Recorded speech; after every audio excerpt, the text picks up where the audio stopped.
मेरे आत्मस्वरूप बंधुओं, नेहरूवाद, सेकुलरवाद और मोदीवाद की विपरीत विचारधारा स्वीकार कर लेने पर आप अपनी मूल पहचान हिंदुत्व को बरकरार नहीं रख सकते। कोई भी उदाहरण ले लें। एक थे एमजे अकबर। उनके दादा प्रयागराज जी हिंदू थे, परंतु उन्होंने इस्लाम पर विश्वास कर लिया तो हिंदू नहीं रहे। रेवरेंड कृष्ण मोहन बनर्जी जन्म से हिंदू थे, लेकिन उन्होंने ईसाइयत स्वीकार कर लिया, फिर वे हिंदू नहीं रहे।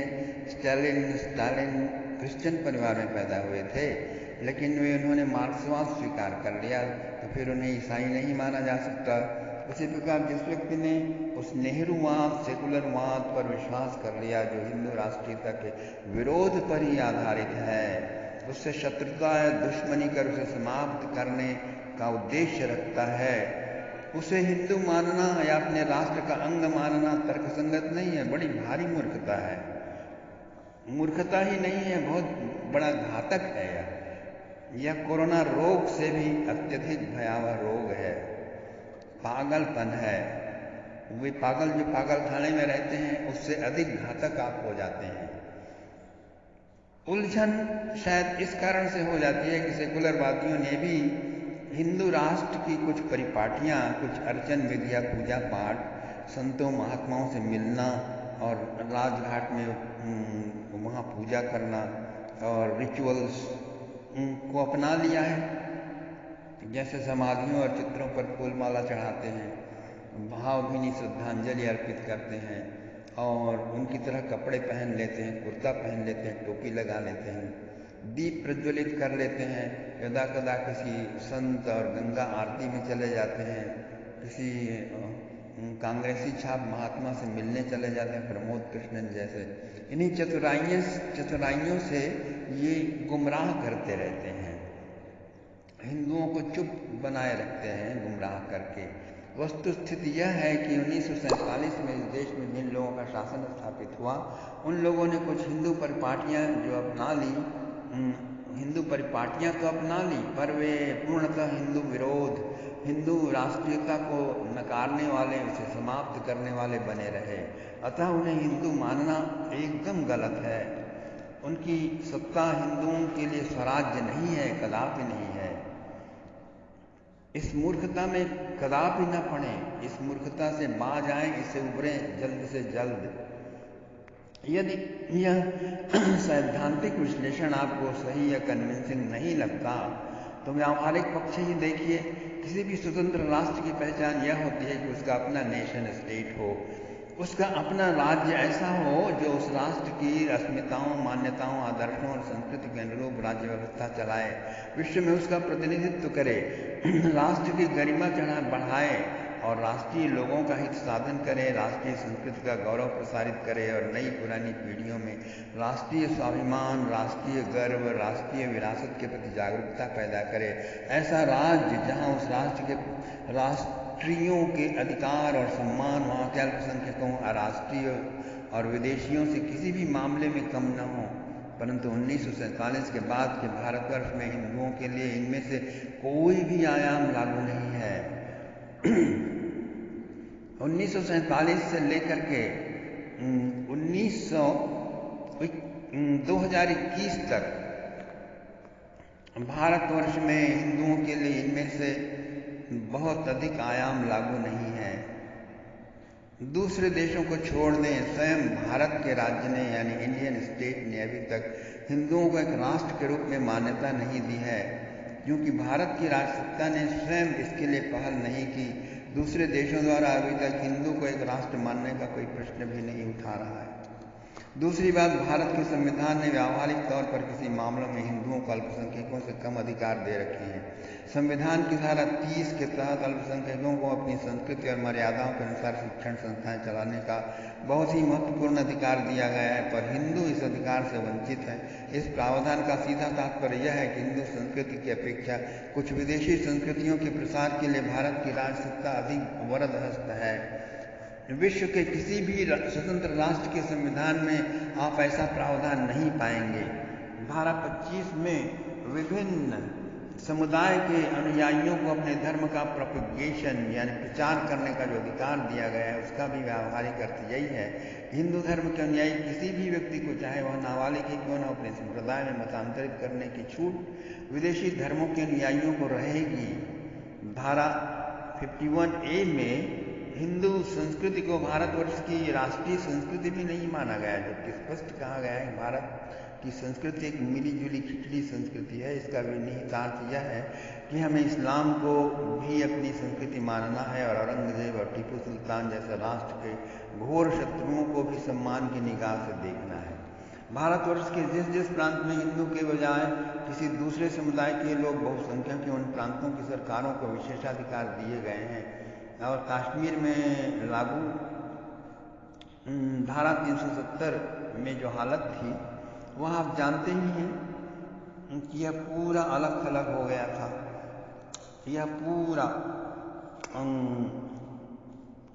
दुष्टों के हलक के अंदर चला गया था और मोदी इस क्षेत्र में धन्यवाद के पात्र हैं। उन्होंने हलक में मुसलमानों के हाथों हलकों में हाथ डाल करके इसे खींच के निकाल लाया, उबार लाया, उद्धार कर दिया उसका।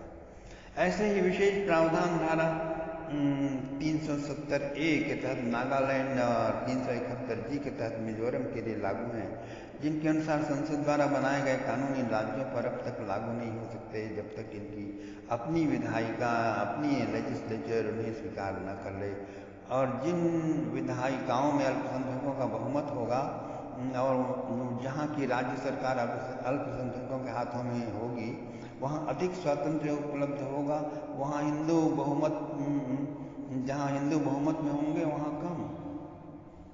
ओके, और भारतीय संविधान की प्रस्तावना यानी प्रीएम्बल में भी कोई हिंदू धारणा नहीं है। हिंदू संस्कृति और आदर्श पर आधारित एक भी भावना उसमें नहीं है। यह प्रीएम्बल यानी जस्टिस, न्याय, इक्वलिटी और फ्रेटर्निटी यानी भ्रातृभाव, इक्वलिटी यानी समानता और लिबर्टी यानी स्वाधीनता की भावनाओं को अपना आदर्श मानता है, जो सारी की सारी फ्रांसीसी क्रांति यानी फ्रेंच रिवॉल्यूशन से उधार ली गई है, पाश्चात्य धारणाएं हैं। भारत की यानी हिंदू राष्ट्र की राष्ट्रीय मर्यादाएं हैं। जैसे स्वामी विवेकानंद ने कहा था, धर्म और आध्यात्मिकता, त्याग और सेवा, सहिष्णुता और समन्वय, सत्यम बुद्ध धर्मम चर अमृतम गमय, मृत्युर्मा अमृतम गमय हमारे राष्ट्र के मूल मंत्र हैं। परंतु वर्तमान भारतीय संविधान की प्रस्तावना में इनमें से किसी भी धारणा को स्थान नहीं है। तो हिंदू द्रोही नीतियां और कानून संविधान में आगे बढ़कर सरकार की नीतियों और देश के कानूनों को देखें तो भारत के लगभग हर राज्य में अल्पसंख्यक वित्तीय निगम नाम से सरकारी संस्थान बने हैं। 500 करोड़ रुपए लगाकर केंद्र सरकार भी इस पर ऐसा संस्थान बनाती है। करोड़ों रुपए लगाकर केंद्र सरकार ऐसे संस्थान बनाती है। इन निगमों द्वारा आमदनी के एक स्तर से नीचे पड़े गरीब लोगों को अपना कोई कारोबार चलाने के लिए कर्ज दिए जाते हैं, परंतु एक शर्त रखी जाती है, कर्ज पाने वाला अधिकार, कर्ज पाने का अधिकार उसे ही होगा जो हिंदू नहीं होगा। आप आज फटे हाल भूख से तड़पते, पैसे को तरसते हुए विद्वान हिंदू हैं तो भी आपको कर्ज नहीं दिया जा सकेगा। कल आप मतांतरित होकर मुसलमान या ईसाई बन जाएं, कम्युनिस्ट हो जाएं तो आपको कर्ज मिल जाएगा। भारतीय संविधान की धारा 32 में सभी नागरिकों के मूल अधिकारों के संरक्षण के लिए कुछ प्रावधान बने हैं, किंतु केंद्र सरकार ने और अपने अपने क्षेत्र में कई राज्य सरकारों ने भी एक माइनॉरिटी कमीशन एक्ट, अल्पसंख्यक आयोग कानून पारित किया है, जिसके तहत उन लोगों के अधिकारों के संरक्षण की विशेष व्यवस्था होगी जो हिंदू नहीं है। इनके अनुसार केंद्रीय और राज्य स्तरीय आयोग बने हैं जिनमें अन्य सभी मतों के मानने वालों को सदस्यता प्राप्त है, पर हिंदू को नहीं है। लगता है कि हिंदुओं को न उनके सामुदायिक अधिकारों की रक्षा की आवश्यकता है और न अपनी सामाजिक समस्याओं के समाधान की। आप जानते हैं केरल में मोकला नाम के एक मुसलमान समुदाय है। स्वतंत्रता संग्राम में इनका एकमात्र सहयोग यह था कि 1921 के खिलाफत आंदोलन के समय इन्होंने केरल में हिंदुओं का नृशंस कत्लेआम किया था। गांव के गांव जला दिए थे, हिंदू महिलाओं का उनसे बलात्कार किया था, हिंदुओं के घर लूटे थे। इनमें से अब भी जो पोपले जीवित हैं उन्हें भारत सरकार स्वतंत्रता सेनानी मानती है और हर माह इस आशय की पेंशन उन्हें भुगतान करती है। इन मोपलों ने अंग्रेजों के खिलाफ कभी कोई लड़ाई नहीं लड़ी थी। क्या विश्व में ऐसा कोई स्वतंत्र राष्ट्र है जिसे अपना राष्ट्रीय गीत अपनी संसद में गाने का अधिकार न हो? परंतु भारतवर्ष में हमें वंदे मातरम को, जिसे हम अपना राष्ट्रीय गीत मानते हैं, संसद में गाने की अनुमति नहीं मिल सकी। उसका कारण मुसलमान सांसदों ने इस पर आपत्ति की। दुनिया का कोई भी स्वतंत्र राष्ट्र, छोटे से छोटा, दुर्बल से दुर्बल राष्ट्र ही क्यों न हो, कम से कम अपनी सीमाओं की सुरक्षा अवश्य करता है। परंतु भारत में केंद्रीय सरकार आसाम, पश्चिम बंगाल, बिहार, दिल्ली और सभी राज्यों की सरकारें स्वयं जानबूझकर करोड़ों बांग्लादेशी मुसलमानों को सीमा पार से अपने देश में घुसपैठ करने में परोक्ष सहायता कर रही है। घुसपैठियों को संरक्षण में बढ़ावा दे रही है। उन्हें तुरंत राशन कार्ड देकर, मतदाता सूची में उनके नाम डालकर उन्हें नागरिकता की सुविधाएं दिला देने के लिए सरकारें तत्पर हैं। पाकिस्तान की गुप्तचर एजेंसी ISI ने पूरे उत्तर भारत में अपना जाल बिछा लिया है। एक दुश्मन राष्ट्र की गुप्तचर गतिविधियां हमारी धरती पर धड़ल्ले से बढ़ रही हैं। खुफिया विभाग ने हर जगह से इनकी पुष्टि की है, रिपोर्ट भेजी है, परंतु राज सत्ता चुप बैठकर इसे पनपने दे रही है, क्योंकि यह गुप्तचर एजेंसी मुसलमानों की है। मुंबई से जब IB के पदाधिकारी एक मौलवी को गिरफ्तार करने पटना आए तो जो ISI का एजेंट था तो वो स्वयं बिहार के मुख्यमंत्री लालू यादव ने उसे गिरफ्तार नहीं होने दिया था। उत्तर प्रदेश में और पश्चिम बंगाल में तो ममता जिहादिन चीफ मिनिस्टर है।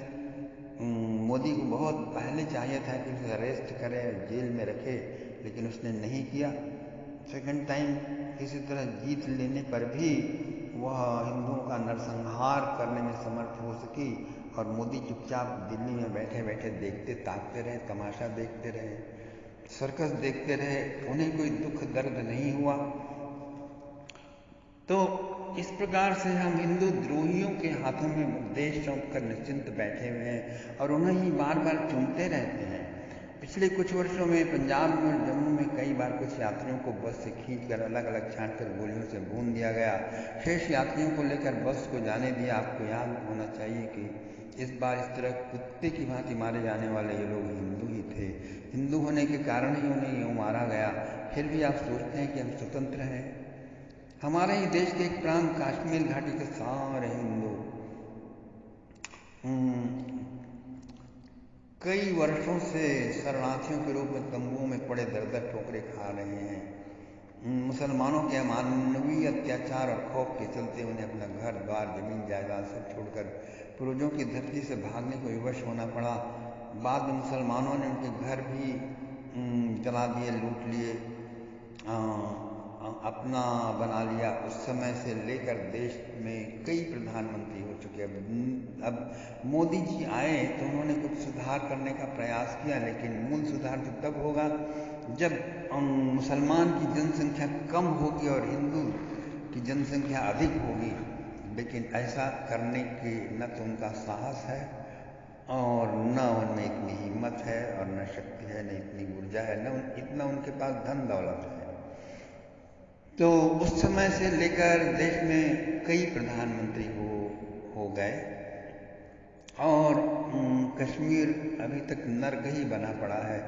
देखने में लगता है स्वर्ग जैसा, लेकिन अंदरूनी हालत जहन्नुम जैसी है और कोई भी दमखम किसी भी सरकार में दिखाई नहीं देता।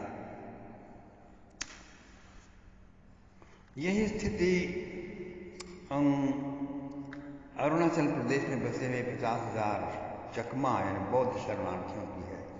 तो भारत के मुख्य समाचार पत्रों पत्रिकाओं में आज यह स्थिति है कि आप हिंदू धर्म, हिंदू संस्कृति और हिंदू समाज को भद्दी से भद्दी गालियां देकर कोई बेतुकी बात लिख दें तो वह प्रकाशित हो जाती है, परंतु मोहम्मद और इस्लाम के बारे में तथ्यात्मक, तर्कसंगत, इतिहास पर आधारित सच्ची बात भी लिखें तो वह नहीं चलती। इस्लामी सेंसर नीति पूर्णतः लागू है।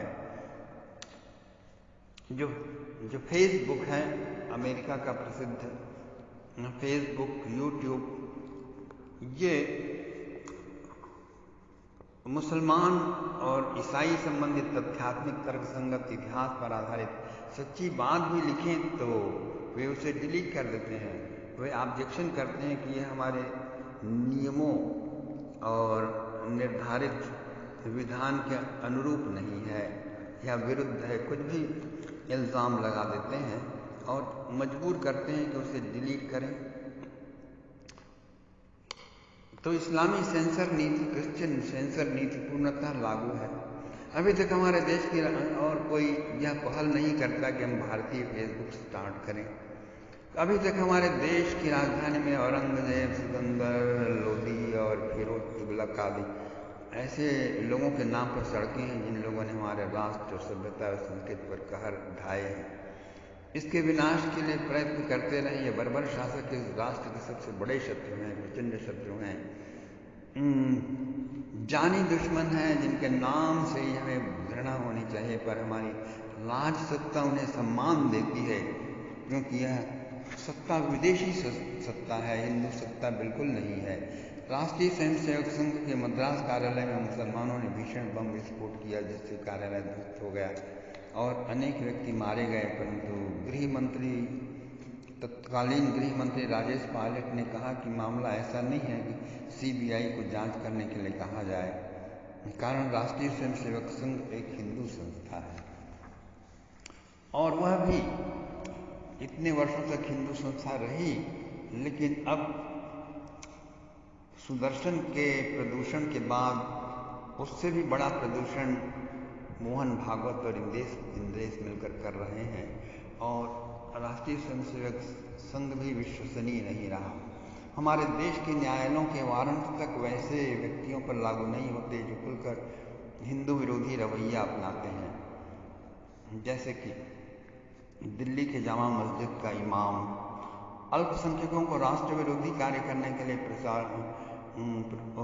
वे इंस्पायर करते हैं और अपने को आतताई संस्कृति का प्रतिनिधि घोषित करते हैं। अब्दुल्ला बुखारी पर केरल, यूपी और बिहार और सभी राज्यों के न्यायालयों के वारंट हैं, परंतु भारत की सशस्त्र पुलिस का यह साहस नहीं है। इतने नए हथियार, करोड़ों के हथियार मोदी जी ने खरीद कर रखे हैं, पर उनका इतना साहस नहीं है कि अब्दुल्ला बुखारी को हिरासत में लेने का प्रयास करें और इतने मुख्य चांदनी चौक एरिया को मुस्लिमों के हाथों से मुक्त करने का कोई पहल करें।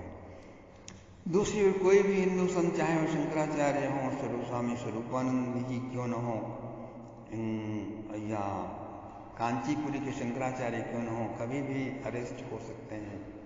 हिंदुओं की सैकड़ों पुण्य भूमियाँ, चाहे अयोध्या हो, मथुरा हो, काशी हो, उज्जैन, थानेसर, कुरुक्षेत्र, कांगड़ा, द्वारका, देवगिरी, पाटन, अजमेर, पुष्कर हो, आज भी आतताइयों के विजय सौंधों के नीचे सरकारी नियंत्रण में दबी पड़ी है। वे मुक्त नहीं की जा रही हैं और उन्हें मुक्त कराने का हमारा अधिकार भी स्वीकार नहीं किया है, बल्कि एक नया कानून पारित किया गया है जिन्हें मुक्त कराने का प्रयास अपराध माना जाएगा। हमारी पुण्य भाषा संस्कृत को नियोजित ढंग से धीरे धीरे समाप्त किया जा रहा है। उसे विद्यालयों के पाठ्यक्रमों से भी निकालने का प्रयास भारत की सरकार करती रही है। अभी इस पर रोक लगी है। इसके विपरीत उर्दू, जो मुख्यतः इस्लाम पंथियों की भाषा है, जो एक विदेशी लिपि में लिखी जाती है, जो पाकिस्तान की राजभाषा है, जिसने देश के विभाजन में महत्वपूर्ण भूमिका निभाई, उस भाषा को और उस इस्लाम को यूपीएस स्टडी में रखा गया है मोदी जी के राज्य में। तो यदि आप मोदी जी को हिंदू स्वीकार करेंगे, हिंदू राष्ट्र निर्माण करेंगे, ऐसा मानेंगे, तो क्या आप अपने को भयंकर धोखा नहीं दे रहे हैं? क्या आप अपना आत्मघात नहीं कर रहे हैं? क्या आप अपनी आत्महत्या नहीं कर रहे हैं? इस भाषा को लगातार राजभाषा बनाकर, परीक्षाओं का माध्यम बनाकर, दूरदर्शन में समाचार की भाषा बनाकर और बॉलीवुड की भाषा बनाकर बढ़ावा दिया जा रहा है। बॉलीवुड लगातार हिंदू धर्म का मजाक उड़ाता रहता है, हिंदू धर्म को हास्यास्पद बनाता रहता है, दुष्टता करता रहता है, विकृत करता रहता है, लेकिन किसी फिल्मबाज का कोई अरेस्ट होना अभी तक ये कार्य नहीं किया गया।